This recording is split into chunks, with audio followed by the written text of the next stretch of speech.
हाँ तो प्यारे विद्यार्थियों, आपका NIOS ई मित्र सेंटर में बहुत बहुत स्वागत है। आज हम कक्षा 12वीं का राजनीति विज्ञान विषय लेंगे और इसका अध्याय है पाठ 7, जिसका शीर्षक है राज्य के नीति निर्देशक तत्व तथा मौलिक कर्तव्य। ये एक भाग 1 की वीडियो है। पूरे चैप्टर को 2 से 3 वीडियो में पूरा कवर किया जाएगा। अभी आप इसका प्रश्न नंबर 1, जो कि बहुत ही महत्वपूर्ण है और परीक्षा में बिल्कुल पूछा जा सकता है और काफ़ी कुछ इस चैप्टर से आप सीखने को भी आपको मिलेगा, तो बहुत ही ध्यानपूर्वक इस चैप्टर को आप देखेंगे और समझेंगे। चलिए आइए देखते हैं प्रश्न नंबर 1 क्या कहता है।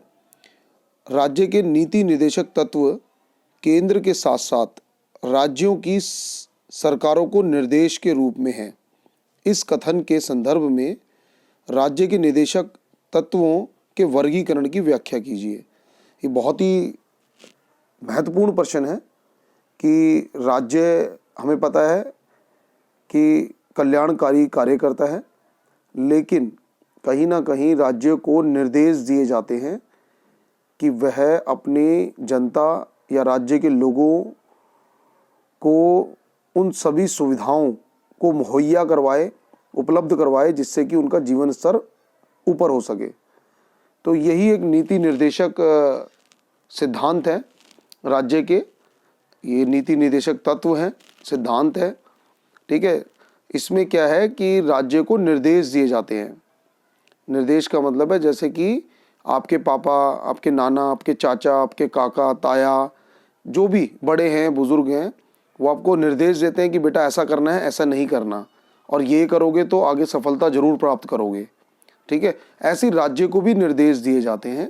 ये हमारे संविधान में लिख दिए गए हैं निर्देश कि हाँ आपको क्या करना है, आपके अपनी जनता के लिए क्या करोगे, जिससे कि आपके राज्य के जितने भी लोग हैं वो सुख शांति से रह सकें, ठीक है।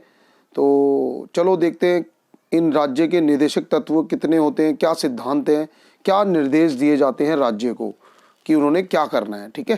ये बहुत महत्वपूर्ण प्रश्न है। चलिए उत्तर जानते हैं इसका।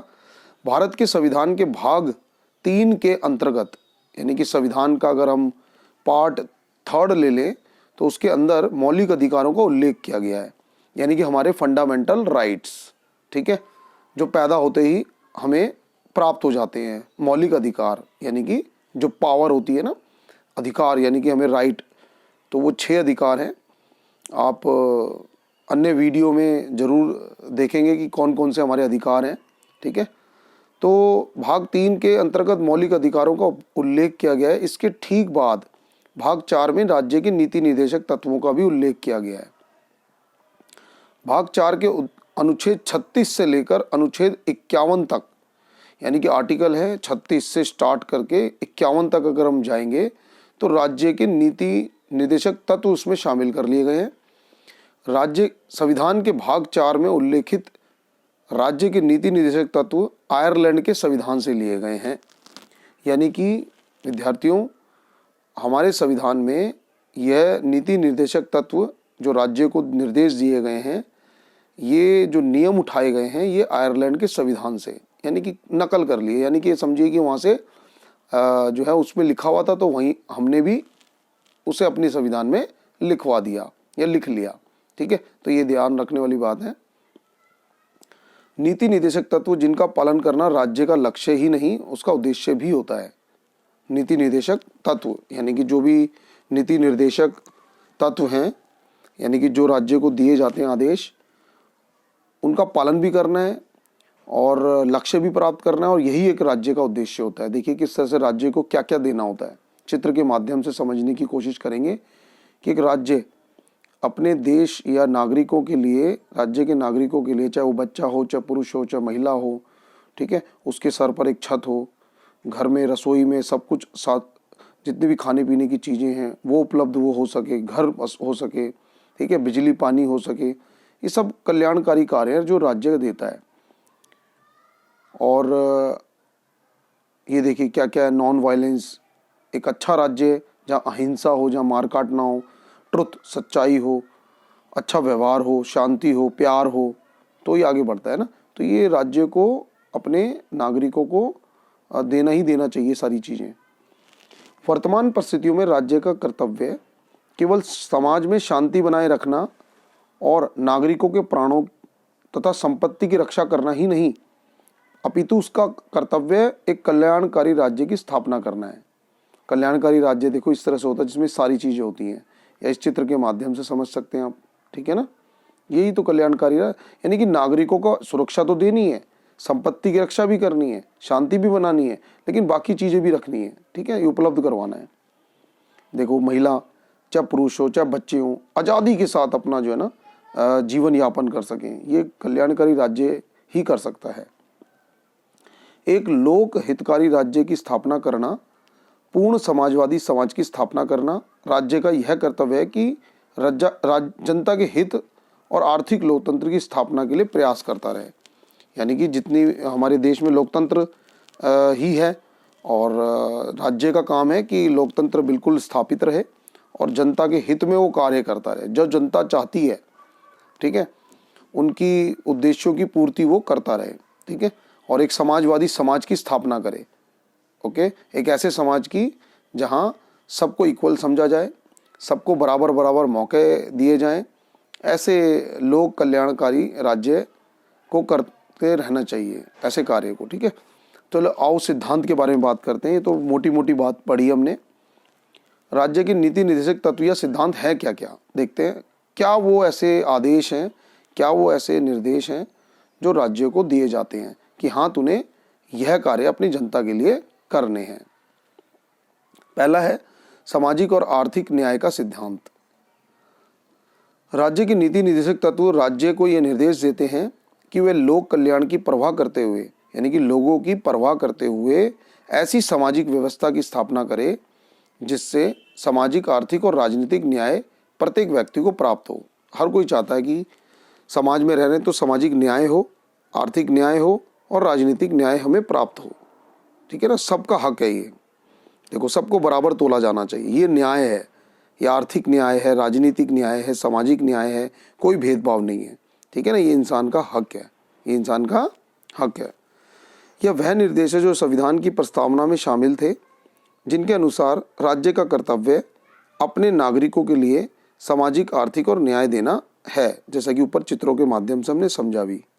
चलिए आइए दूसरा सिद्धांत पढ़ते हैं, आर्थिक न्याय का सिद्धांत। आर्थिक तो समझ ही गए होंगे, पैसों से संबंधित, है ना।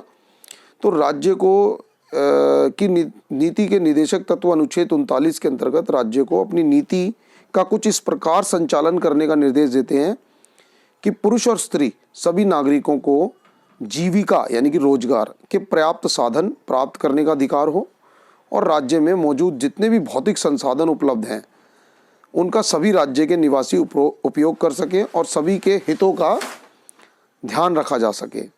समझ गए मेरे। भौतिक संसाधन कौन से होते हैं, यानी कि जितनी भी चीज़ें, यानी कि बिजली है, पानी है, ठीक है, या सार्वजनिक जगह हैं, ये सब का सब उपयोग जो है वो जनता कर सके, ठीक है। तो ये है महिला पुरुष सबको बराबर समझे, पुरुष और स्त्रियों दोनों के लिए समान कार्य के लिए समान वेतन हो, जैसा इस चित्र में भी देख सकते हैं, चाहे पुरुष हो चाहे स्त्री हो, अगर एक जैसा काम कर रहे हैं तो उनको एक जैसा वेतन भी देना है, ठीक है। और 14 वर्ष की आयु के बालक को किसी भी कारखाने या फैक्ट्री या अन्य खतरनाक कार्य में नियुक्त नहीं किया जाएगा। ये भी हमारे को दिया गया है, इन नीति निर्देशक तत्वों में बताया गया है कि उनके स्थान पर अगर कोई खतरनाक कार्य है, फैक्ट्री या कारखाने में काम करना है, तो स्त्री और पुरुष दोनों को समान वेतन भी दिया जाना चाहिए, और ऐसे खतरनाक कार्यों को परिवार के अन्य सदस्य कर सकते हैं, ठीक है, और उनके साथ कोई भेदभाव नहीं होगा। चौथा, कुछ अवस्थाओं में काम, शिक्षा और लोक सहायता प्राप्त करने का अधिकार। भारत के संविधान का अनुच्छेद 41 राज्य को यह निर्देश देता है कि वह अपने गुणों और योग्यता के अनुसार प्रत्येक व्यक्ति के लिए काम पाने, शिक्षा पाने तथा बेकारी, बुढ़ापा, बीमारी, अंग हानि यानी कि अपाहिज होने पर, बेकारी होने पर, बुढ़ापा आने पर, ऐसी अवस्थाओं में उसको सरकारी सहायता जरूर प्राप्त करवाएगा। ये राज्य का कल्याणकारी कार्य है, ठीक है ना।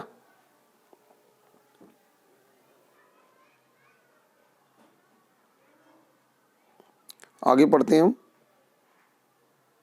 ओहो ये तो हम कहाँ थे, या हम वापस आ जाते हैं, हम चौथे पे थे शायद। ऐसी महिलाएं जो गर्भ धारण प्रेगनेंसी की अवस्था में हैं तो उसके लिए प्रसूति गृह की जरूरत है, तो उस ऐसे में प्रसूति गृह केंद्र को भी उपलब्ध करवाना राज्य का काम है। ये देखो, अपाहिज, बुढ़ापा, बेकारी, ये सबको जो है सहायता प्राप्त करवाना राज्य का ही काम है, ठीक है ना। रोजगार उपलब्ध कराना ये राज्य का काम है। छठा, छोटे छोटे व्यवसाय यानी कि कुटीर उद्योगों को बढ़ावा जरूर देगा राज्य।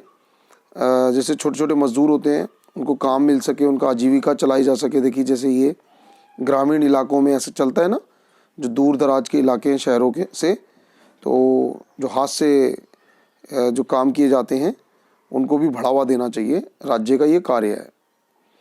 समाज में ऐसे वर्ग के लोग भी मौजूद हैं जो अनुसूचित जाति SC शेड्यूल कास्ट तथा अनुसूचित जनजाति शेड्यूल ट्राइब तथा अन्य पिछड़ा वर्ग OBC अदर बैकवर्ड क्लास से जो लोग संबंध रखते हैं, तो राज्य को ये निर्देश दिए गए कि वह ऐसे लोगों को भी समय समय पर सरकारी योजनाओं का लाभ देता रहे, जैसे कि नौकरी में आरक्षण, शिक्षा में आरक्षण, राजनीति में आरक्षण, ठीक है, तो ताकि इन लोगों का जीवन स्तर जो है वो उसमें सुधार हो सके। देखिए किस तरह से देख सकते हैं आप, सरकार किस तरह से इनको हेल्प करती है, SC ST OBC, ठीक है ना। 8वां, जीवन स्तर को ऊंचा करने का प्रयास। अनुच्छेद 45 के अधीन राज्य को यह प्रथम कर्तव्य दिया गया है कि वह लोगों के अच्छे स्वास्थ्य और जीवन स्तर को ऊंचा करने के लिए लोक स्वास्थ्य में सुधार का प्रयास करे। देखो स्कूलों में, है ना, और जो हमें राशन प्राप्त होता है वो, तो जितना भी है सब चीज़ें पोषक तत्वों से मिली रहती है, यानी कि सब कुछ बढ़िया बढ़िया होता है। ये देखिए स्वास्थ्य सुविधाएं किस तरह से, डिस्पेंसरियाँ, मोहल्ला क्लिनिक जैसे दिल्ली के अंदर देख सकते हैं आप, है ना। और हाँ, राज्य का ये भी काम है कि मादक पदार्थ यानी कि जो नशीली चीज़ें होती है ना उन पर प्रतिबंध लगाए, क्योंकि ये तो हानिकारक होती है ना। तो इसके लिए एक एक्ट भी बनाया गया, कानून भी बनाया गया, देख सकते हैं इसके अंदर। कृषि पशुपालन, हाँ, इसको भी बढ़ावा देना चाहिए, यानी कि जितनी भी पशुपालन है, कृषि है, तो आधुनिक तरीके से इसको बढ़ावा देना चाहिए, वैज्ञानिक पद्धति को लाना चाहिए, ठीक है, टेक्नोलॉजी को यूज़ करना चाहिए, जिससे कि और ज़्यादा कृषि और पशुपालन जो है वो बढ़ सके, है ना। और हाँ, जो जानवर होते हैं दुधारू, उनके वध पर रोक लगानी चाहिए। और लास्ट में पर्यावरण संरक्षण और वन्य जीवों की रक्षा, ये तो हमारे हाथ में ही है। देखो जिस तरह से ना पूरे जो जंगल के जीव होते हैं, वन्य जीव होते हैं, उनका संरक्षण, और जो प्रकृति, जो हमारे को ये हरा भरा संसार मिला है, उसको भी बचाने का काम भी हमारा ही है। पर्यावरण को अगर हम जितना सुरक्षित रख सकेंगे, ठीक है, प्रदूषित होने से बचाएंगे, उतनी ही पृथ्वी जो है वो स्वच्छ हो सकेगी, ठीक है ना। तो ये अनुच्छेद 48 में लिखा हुआ है कि हाँ, सब कुछ आपने ही करना है, पर्यावरण या वन्य जीव इन सब का संरक्षण। तो ये राज्य का प्रथम कर्तव्य है कि उसने जो है वन्य जीवों को और पर्यावरण को सुधारने में आवश्यक कदम समय समय पर उठाते रहने होंगे, ठीक है। तो इस तरह से आपका जो है ये आज का समाप्त होता है। धन्यवाद।